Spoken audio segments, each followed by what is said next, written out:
ये आकाशवाणी है। अब आप कनकलता से संसद में आज हुई कार्यवाही की समीक्षा सुनिए। पहले लोकसभा। लेखक हैं यूनिवार्ता के वरिष्ठ पत्रकार मोहम्मद आजाद। लोकसभा में विपक्ष के हंगामे के बीच भारतीय प्रबंध संस्थान संशोधन विधेयक 2025 को पारित किया गया। शिक्षा मंत्री धर्मेंद्र प्रधान ने कहा कि प्रधानमंत्री नरेंद्र मोदी ने असम के विकास के लिए आईआईएम बनाने का दायित्व लिया है। ये पूर्वोत्तर के राज्यों की लंबित मांग थी। उन्होंने कहा कि इस आईआईएम के लिए भारत सरकार ने 550 करोड़ रुपए के अनुदान की व्यवस्था की है, जबकि भूमि से सभी सुविधा उपलब्ध कराने के लिए असम सरकार ने जिम्मेदारी ली है। उन्होंने कहा कि दुनिया में आईआईएम की प्रतिष्ठा बढ़ी है और विदेश में आईआईएम खोलने की मांग हो रही है। उन्होंने कहा कि अगले महीने से आईआईएम दुबई खुलने वाला है। इससे पहले लोकसभा की कार्यवाही शुरू होते ही अध्यक्ष ओम बिरला ने सूचित किया कि सदन में संविधान की 8वीं अनुसूची में उल्लिखित सभी भाषाओं में अनुवाद की सुविधा उपलब्ध कराई जा रही है। उन्होंने बताया कि अभी तक सदन की कार्यवाही का अनुवाद हिन्दी और अंग्रेजी के अतिरिक्त 18 भाषाओं में किया जा रहा था। अब इसमें कश्मीरी, कोंकणी और संथाली भाषाओं को भी शामिल किए जाने से संविधान में उल्लिखित सभी भाषाओं में अनुवाद की सुविधा उपलब्ध कराई जा रही है। उन्होंने कहा कि दुनिया में सिर्फ भारत की संसद है जिसमें एक समय में 22 भाषाओं में अनुवाद की सुविधा उपलब्ध है। लोकसभा में आज भी विपक्षी दलों के सदस्यों के बिहार में मतदाता सूची के विशेष गहन पुनरीक्षण, एसआईआर और वोट चोरी के मुद्दे पर हंगामा करने के कारण कार्यवाही दोपहर 3 बार स्थगन के बाद सदन की कार्यवाही 4 बजे शुरू हुई तो हंगामा न थमने के कारण कार्यवाही को दिन भर के लिए स्थगित कर दिया गया।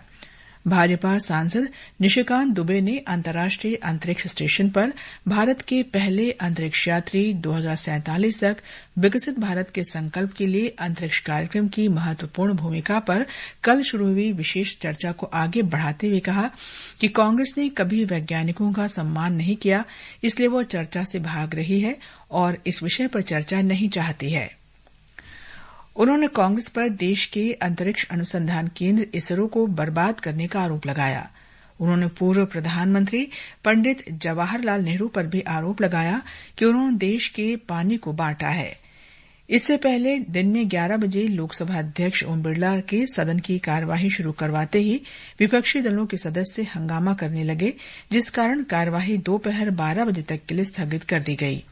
दोपहर 12 बजे सदन की कार्यवाही पुनः शुरू होते ही विपक्षी दलों के सदस्य एसआईआर और वोट चोरी के मुद्दे पर नारे लगाने लगे। बड़ी संख्या में सदस्य सदन के बीचों बीच आ गए थे।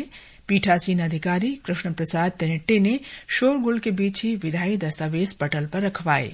इसके बाद श्री तेनेट्टे ने हंगामा कर रहे सदस्यों से अपने अपने स्थानों पर जाने और कार्यवाही चलाने में सहयोग करने का आग्रह किया।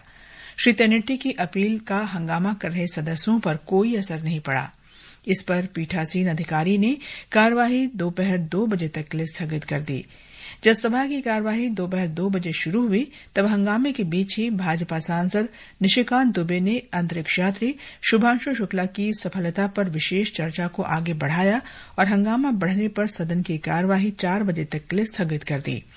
4 बजे सदन की कार्यवाही शुरू होने पर हंगामे के बीच भारतीय प्रबंधन संस्थान संशोधन विधेयक 2025 पारित किया गया और सदन की कार्यवाही दिन भर के लिए स्थगित कर दी गई।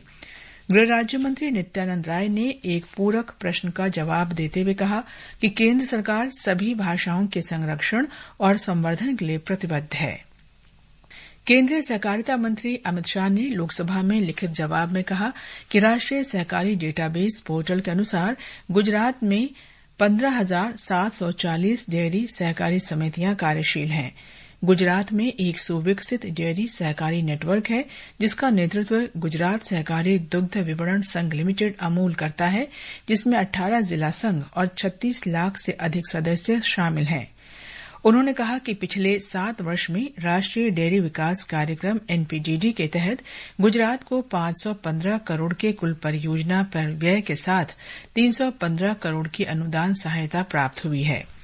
उन्होंने कहा कि गुजरात सरकार ने 12 और 50 दुधारू पशुओं वाले डेयरी फार्म इकाइयां स्थापित करने के लिए सहायता प्रदान करके युवाओं और किसानों के लिए रोजगार सृजन की एक योजना भी लागू की है।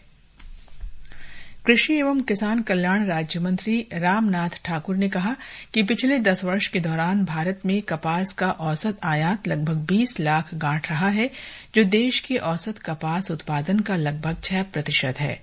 अधिकांश आयात या तो विशिष्ट कपास की आवश्यकताओं को पूरा करने के लिए किया जाता है या ब्रांडों वाले उद्योग द्वारा बैक टू बैक व्यवस्था के लिए किया जाता है।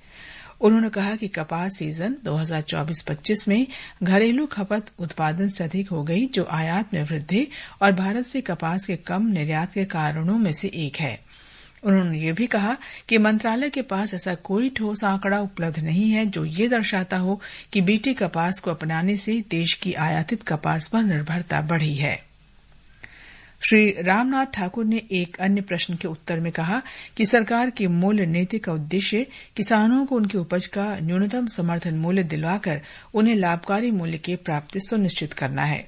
किसान अपनी उपज को सरकारी खरीद एजेंसियों को न्यूनतम समर्थन मूल्य पर या खुले बाजार में जो भी उनके लिए लाभदायक हो बेचने के लिए स्वतंत्र हैं।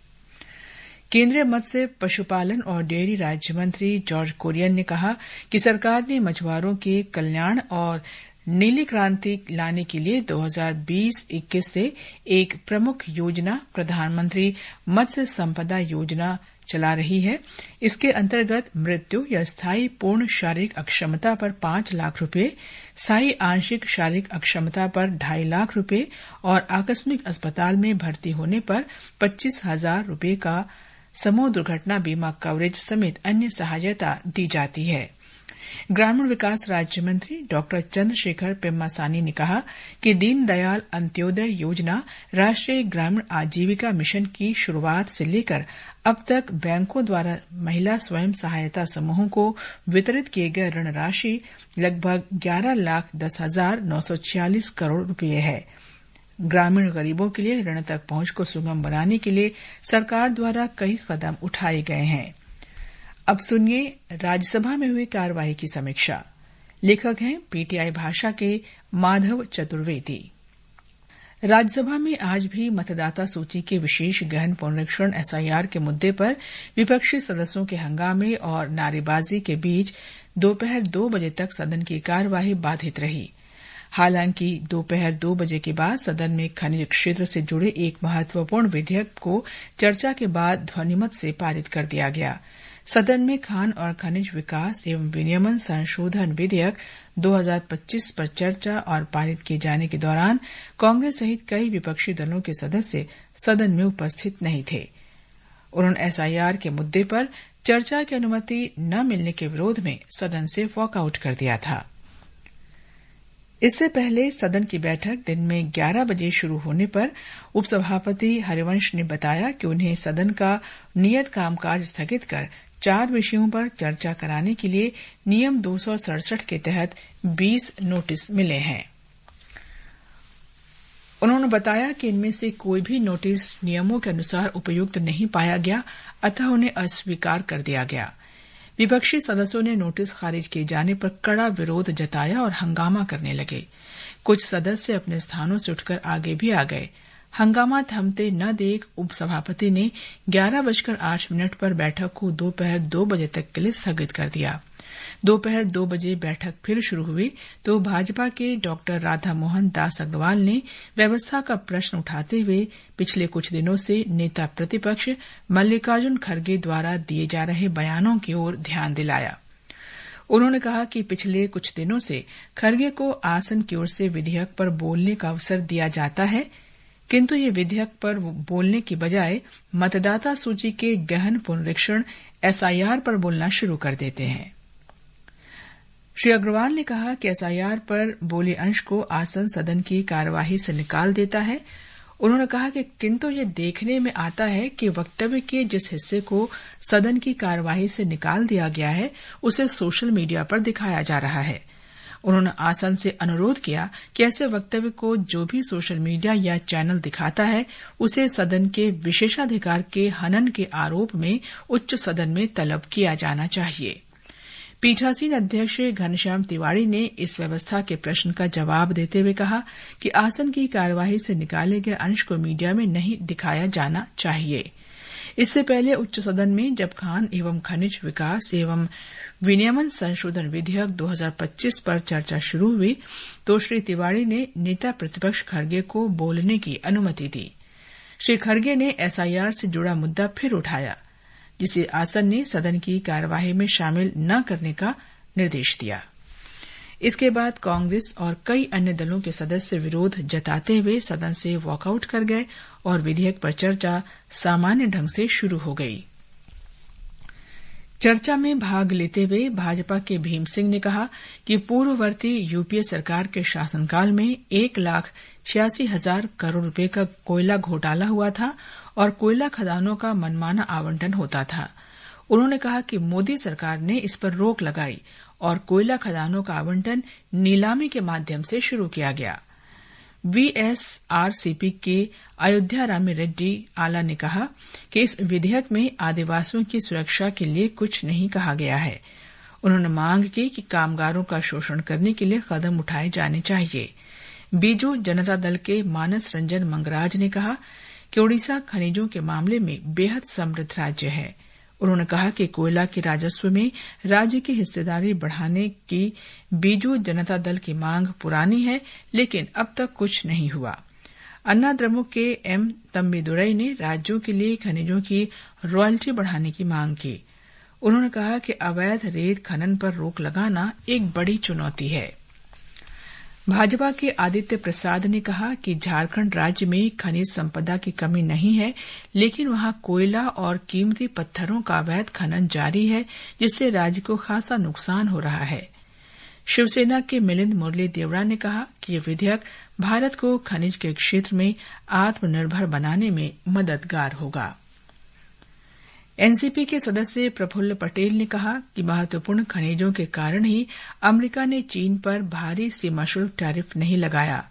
उन्होंने कहा कि भारत में महत्वपूर्ण खनिजों की कमी है और देश को इस चुनौती को पार करना है। तमिल मानिला कांग्रेस एम के जीके वासन ने विधेयक को समय की मांग बताया और कहा कि अगर भारत को आगे बढ़ना है तो ये काफी अहम विधेयक है। चर्चा में भाग लेते हुए बसपा सदस्य रामजी ने कहा कि खनन के कारण जंगल तबाह हो जाते हैं, पहाड़ों को भी तोड़ दिया जाता है और उर्वर जमीन बर्बाद हो जाती है। बसपा सदस्य ने कहा कि महत्वपूर्ण खनिज देश के लिए बेहद उपयोगी हैं, लेकिन इनका दुरुपयोग नहीं होना चाहिए। चर्चा में भाजपा के महेंद्र भट्ट, किरण चौधरी, दीपक प्रकाश, मयंक कुमार नाइक, सीमा द्विवेदी, महाराजा संजा ओबा लेशंबा, अनिल सुखदेव राव बोंडे, धर्मशिला गुप्ता, बीआरएस के रविचंद बद्दी राजू, टीडीपी के मस्तान राव यादव बीधा ने भी भाग लिया। विधेयक पर चर्चा का जवाब खान और खनन मंत्री जी किशन रेड्डी ने दिया। उन्होंने कहा कि इस विधेयक के माध्यम से खान और खनिज विकास एवं विनियमन अधिनियम 1957 में 6 संशोधन संसद के सामने लाए गए हैं, जो खान क्षेत्र के हित में हैं। उन्होंने कहा कि आज दुनिया में अति महत्वपूर्ण क्रिटिकल खनिजों की बेहद मांग है और सोलर पैनल से लेकर विंड टर्मिनल तक, बिजली से लेकर इलेक्ट्रॉनिक्स तक, सेलफोन से लेकर विमानों तक, खेती से लेकर रक्षा और अंतरिक्ष तक हर क्षेत्र में इनकी जरूरत है। खान मंत्री ने कहा कि लिथियम जैसे अति महत्वपूर्ण खनिज की आपूर्ति सुगम बनाने की दिशा में सरकार आगे बढ़ रही है। उन्होंने कहा कि देश में खनिज उत्पादन को बढ़ाने में इस विधेयक के प्रावधानों से मदद मिलेगी। उन्होंने कहा कि सरकार ने 24 अत्यंत महत्वपूर्ण खनिज को शुल्क रहित आयात करने का निर्णय लिया है। उन्होंने कहा कि प्रधानमंत्री नरेंद्र मोदी के नेतृत्व में सरकार ने इसके लिए क्रिटिकल मिनरल मिशन बनाने की पहल की है। खान मंत्री ने कहा कि सहकारी संघवाद की भावना के चलते सभी पक्षों को विश्वास में लिया गया है, जिसका परिणाम इस क्षेत्र में उल्लेखनीय बदलाव के रूप में सामने आया है। उन्होंने कहा कि एनडीए सरकार के अथक प्रयासों का नतीजा है कि आज भारत दूसरा सबसे बड़ा कोयला उत्पादक देश बन चुका है और देश में कोयले का आयात घटा है। श्री रेड्डी के जवाब के बाद विधेयक को ध्वनि मत से पारित कर दिया गया। लोकसभा इस विधेयक को पहले ही पारित कर चुकी है। अभी आप संसद में हुई आज की कार्यवाही की समीक्षा सुन रहे थे।